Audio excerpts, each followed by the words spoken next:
Hello, this is my Higher Education, a series of where I review books that have helped me improve the quality of my life and have a better understanding of life in general.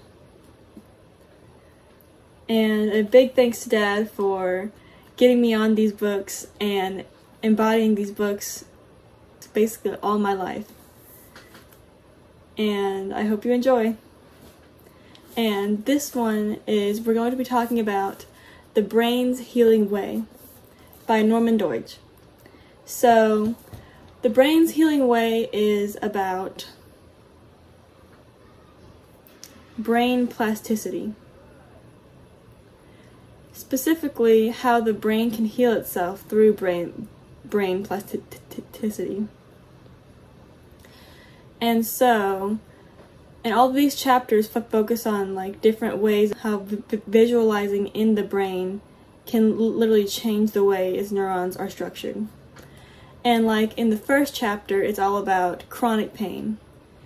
And now, first, I'm going to explain there's acute pain, which acute pain is basically just regular pain. It gives signals to the brain that tell it where it needs to heal the body.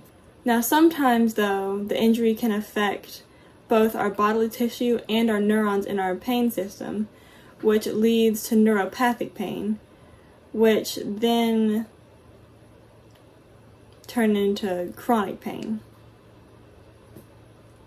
Now, there was this doctor that focused on chronic pain for all of his life, or helped healing chronic pain. So here was his most useful way on how to reduce chronic pain, or really pain in general. Now, what he did first was he had a brain scan of a brain, or he imagined a brain scan of a brain firing off all these fireworks in the brain, almost chaotically and sporadically.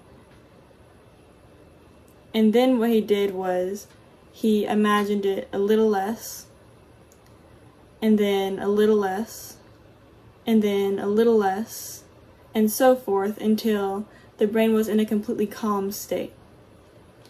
And what this does is it's basically sending signals to your brain that you can calm down now, because you're visualizing the brain in a more gradually calming state. The brain follows your lead and actually does that. Now, it doesn't always work immediately. It takes time, practice, and dedication to get results. But in the end, chronic pain was almost always 100% gone.